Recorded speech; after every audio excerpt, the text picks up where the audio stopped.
Mary George madam, കഴിഞ്ഞ ദിവസം madam ഈ നിർമ്മല സീതാരാമൻ പറഞ്ഞ FFF എന്താണ് എന്ന് പറഞ്ഞിരുന്നു. അത് മോദിയുടെ ഒരു കൈമലർത്തലാണ്, മുണ്ടുമുറുക്കി ഉടുക്കേണ്ടി വരും എന്നതിന്റെ സൂചനയാണ് എന്നൊക്കെ സൂചിപ്പിച്ചിരുന്നു. അതിൽ നിർമ്മല സീതാരാമൻ പറഞ്ഞ എഫിന്റെ കാര്യമാണ് വീണ്ടും ചോദിക്കാനുള്ളത്. ഈ വളങ്ങളുടെ വില ഊഹിക്കാനാവാത്ത തലത്തിലേക്ക് ഉയർന്നതായാണ് ധനമന്ത്രി പറയുന്നത്. ഇതിൽ എന്തിനാണ് സർക്കാർ ഇത്രയും നിയന്ത്രണം കൊണ്ടുവരുന്നത്?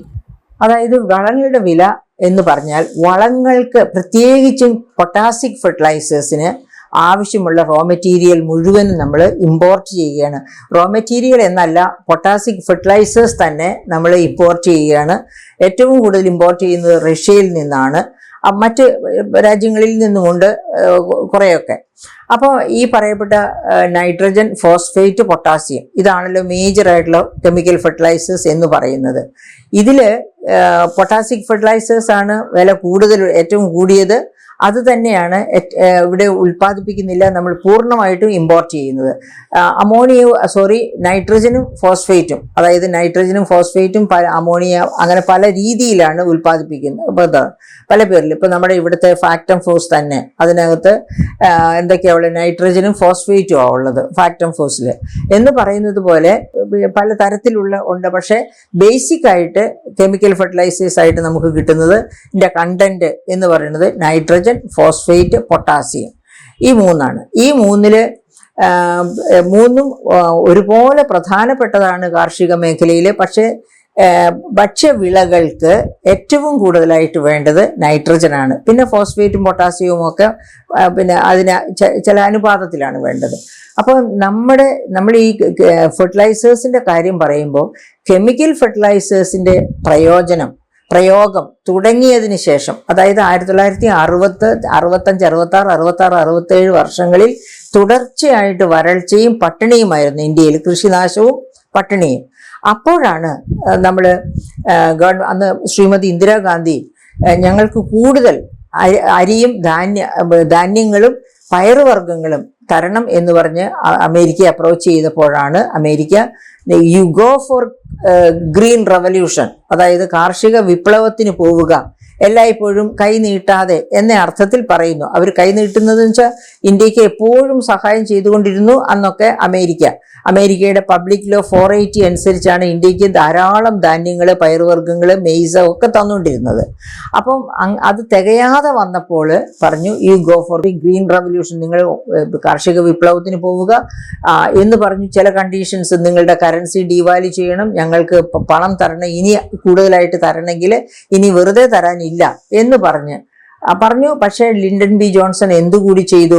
വില്യം ഗാഡ് എന്ന ശാസ്ത്രജ്ഞനെയും അത് നോർമൻ ബോർലോ ഒക്കെ ചേർന്നാണ് കെമിക്കൽ ഫെർട്ടിലൈസേഴ്സ് കൃഷിയിലേക്ക് കൊണ്ടുവരാനായിട്ട്. GW കുക്ക് എന്ന കെമിസ്റ്റ് ആണ് ഗ്രേറ്റ് ബ്രിട്ടനിൽ റോത്താംസ്റ്റഡ് എക്സ്പെരിമെന്റൽ സ്റ്റേഷനിൽ 1950കളിൽ തന്നെ കെമിക്കൽ ഫെർട്ടിലൈസേഴ്സ് രൂപകൽപ്പന ചെയ്തിരുന്ന റോത്താംസ്റ്റഡ് എക്സ്പെരിമെന്റൽ സ്റ്റേഷനിൽ അതിന് കാർഷിക വിളകളെ അല്ലാതെ ഏതെങ്കിലും തരത്തിൽ മനുഷ്യ ശരീരത്തിന് ദോഷകരമായി ഭവിക്കുമോ എന്നറിയാനുള്ള ടെസ്റ്റ്, വളരെ നാളത്തെ ടെസ്റ്റ് നടത്തി.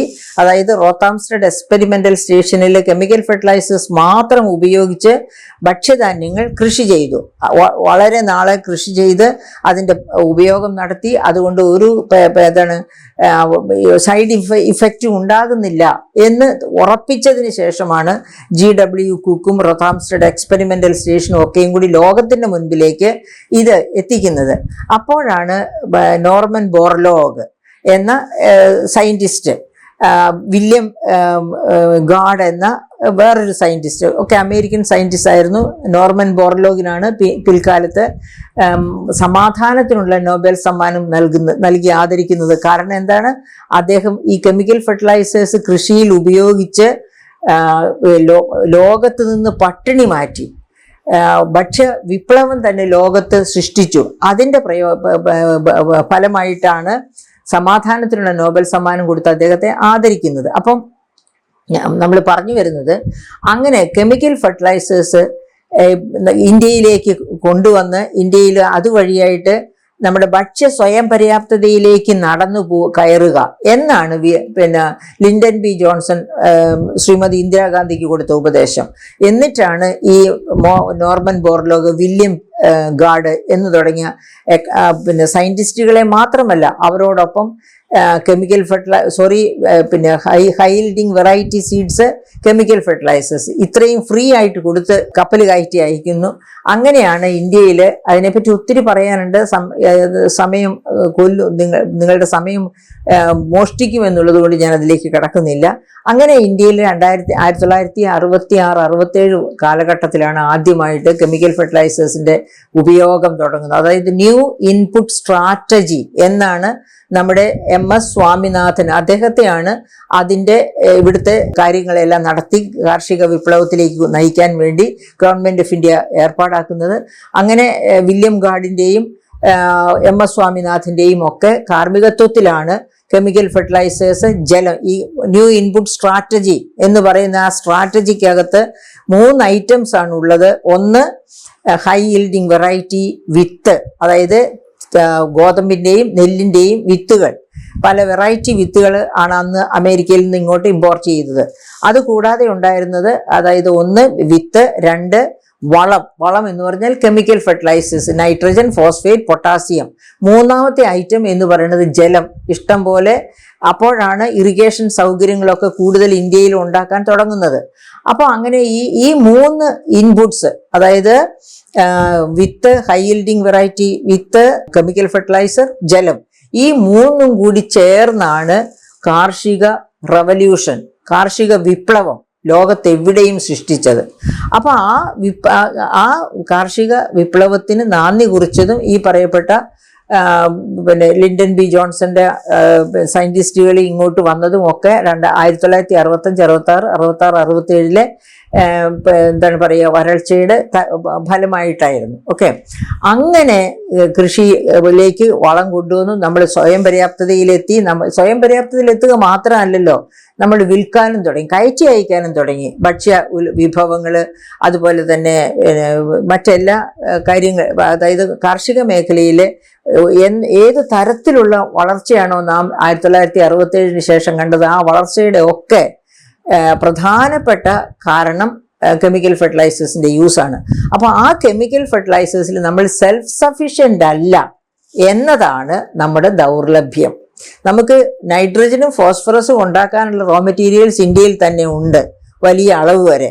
ചെറിയ ഐറ്റംസ് മാത്രം കൊണ്ടുവന്നാൽ മതി, ഇമ്പോർട്ട് ചെയ്താൽ മതി. പക്ഷേ പൊട്ടാസിക് ഫെർട്ടിലൈസേഴ്സിന്റെ നിർമ്മാണം തന്നെ ഇന്ത്യയിലില്ല.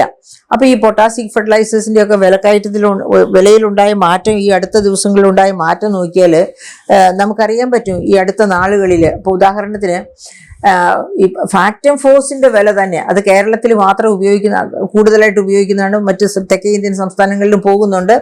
ഫാക്ടം ഫോഴ്സിന്റെ വില തന്നെ 750 രൂപ ഇരുന്നത് 2100 രൂപയിലേക്കാണ് വളർന്നത്. അതുപോലെ തന്നെ അമോണിയയുടെ വില, അത് 490 രൂപ ആയിരുന്നത് 870 മുതൽ 930 രൂപ വരെ വർദ്ധിച്ചിരിക്കുന്നു അമോണിയയുടെ വില.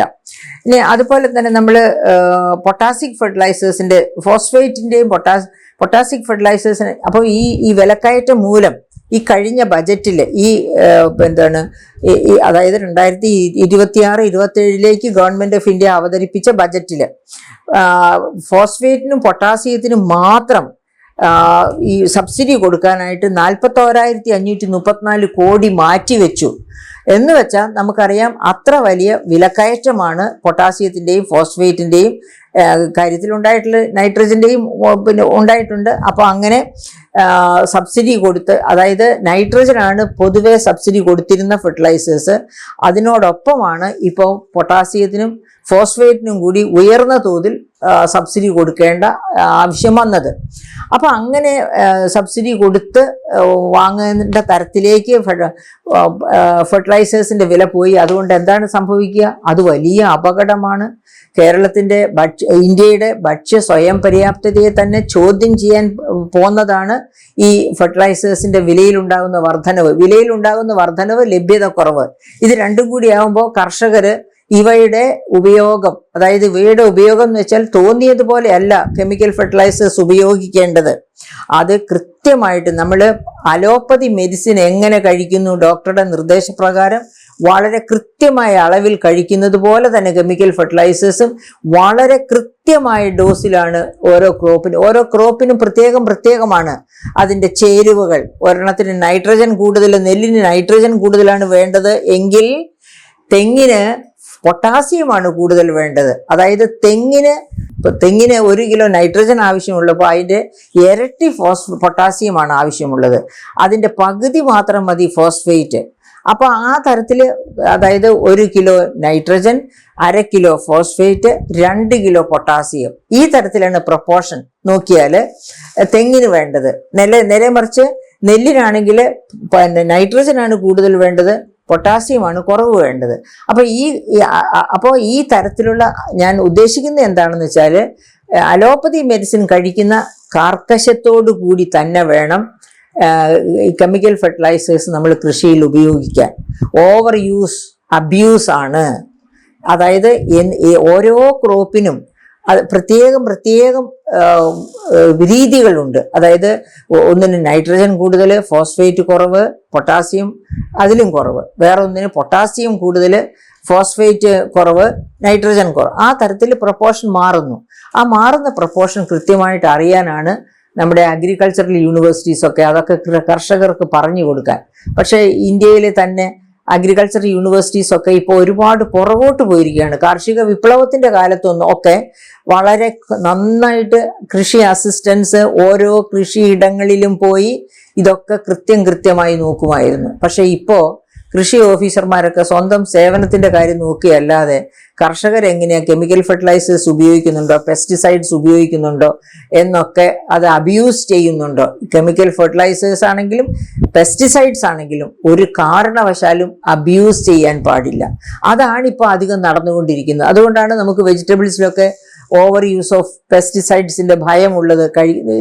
ഈവൻ അരിയിലും നെല്ലിലും ഗോതമ്പിലും പോലും നമുക്ക് അബ്യൂസ് ഓഫ് കെമിക്കൽസിൻ്റെ ഭയമുണ്ട്. അപ്പോൾ അതൊക്കെ ആണ് food security safety authority of India പറയുന്നതും വളരെ സൂക്ഷിക്കണം എന്ന്. പക്ഷേ അവർ കാർഷിക മേഖലയിൽ, ഗവൺമെൻറ് ഓഫ് ഇന്ത്യ കാർഷിക മേഖലയിൽ ഇവിടെയൊക്കെ ഉപയോഗം എത്ര കർശനമായി എത്ര ശാസ്ത്രീയമായി നടത്തണം എന്നതിനെ പറ്റി കാർക്കശ്യം കാണിക്കാറില്ല. അവിടെ കാർക്കശ്യം കാണിച്ചാൽ മാത്രമേ ജനങ്ങളുടെ ആരോഗ്യത്തിനും ആയുസ്സിനും ഒക്കെ പ്രയോജനം ഉണ്ടാകുകയുള്ളൂ. ഈ പറയപ്പെട്ട ചെലവാക്കൽ കൊണ്ട്. അപ്പോൾ ഇപ്പോൾ സബ്സിഡി കൊടുത്തിട്ടുണ്ട്. സബ്സിഡി, അതായത് പൊട്ടാസ്യത്തിനും ഫോസ്ഫേറ്റിനും സബ്സിഡി മാത്രമായിട്ട് കൊടുത്തിരിക്കുന്ന സബ്സിഡിയാണ് കഴിഞ്ഞ ബജറ്റിൽ 41,534 കോടി. പക്ഷെ എന്നിട്ടും ലഭ്യത കുറവായതുകൊണ്ടും വിലയിൽ അതിഭയങ്കരമായ മാറ്റം ഉണ്ടായതുകൊണ്ടും കെമിക്കൽ ഫെർട്ടിലൈസേഴ്സിൻ്റെ ഉപയോഗം കുറയും. അങ്ങനെ ഉപയോഗം കുറയുമ്പോൾ പ്രൊഡക്ടിവിറ്റി കുറയും. നമ്മുടെ ഭക്ഷ്യസുരക്ഷ, സ്വയം പര്യാപ്തത ഒരു പക്ഷേ പ്രശ്നമില്ലാതെ മാറും. എങ്കിൽ പോലും ഉൽപാദനക്ഷമത കുറയും കെമിക്കൽ ഫെർട്ടിലൈസേഴ്സ് വേണ്ട തോതിൽ ഉപയോഗിച്ചില്ലെങ്കിൽ. അപ്പോൾ അതുകൊണ്ടാണ് ഫെർട്ടിലൈസേഴ്സിൻ്റെ ഉപയോഗം ആവശ്യമാണ്. നിർമ്മല സീതാരാമൻ അറിയാം, നമ്മൾ ഭക്ഷ്യ സ്വയം പര്യാപ്തതയിലേക്ക് നടന്നെടുത്തത് കെമിക്കൽ ഫെർട്ടിലൈസേഴ്സും എന്താ പറയുക, ജലസേചനവും അതുപോലെ തന്നെ ഹൈ യീൽഡിങ് വെറൈറ്റി സീഡ്സും ആ സഹായത്തോടെ ഈ മൂന്നും കൂടി ചേർന്നുള്ള ആ കോമ്പിനേഷനിലാണ് നമുക്ക് ഇങ്ങനെ സ്വയം പര്യാപ്തതയിലേക്ക് എത്താനൊത്തത്. പക്ഷേ ഇപ്പോൾ കെമിക്കൽ ഫെർട്ടിലൈസേഴ്സിന് വലിയ ബുദ്ധിമുട്ടാണ്, വലിയ വിലക്കയറ്റമാണ്. അതുകൊണ്ട് ഒരു തരത്തിലും അബ്യൂസ് ചെയ്യരുത് എന്ന് വെച്ചാൽ കെമിക്കൽ ഫെർട്ടിലൈസേഴ്സ് വളരെ കൃത്യമായിട്ട് വേണ്ടിടത്ത് മാത്രം, വേണ്ട ക്രോപ്പിന് മാത്രം ഉപയോഗിക്കുക എന്നാണ് അവരതുകൊണ്ട് ഉദ്ദേശിക്കുന്നത്.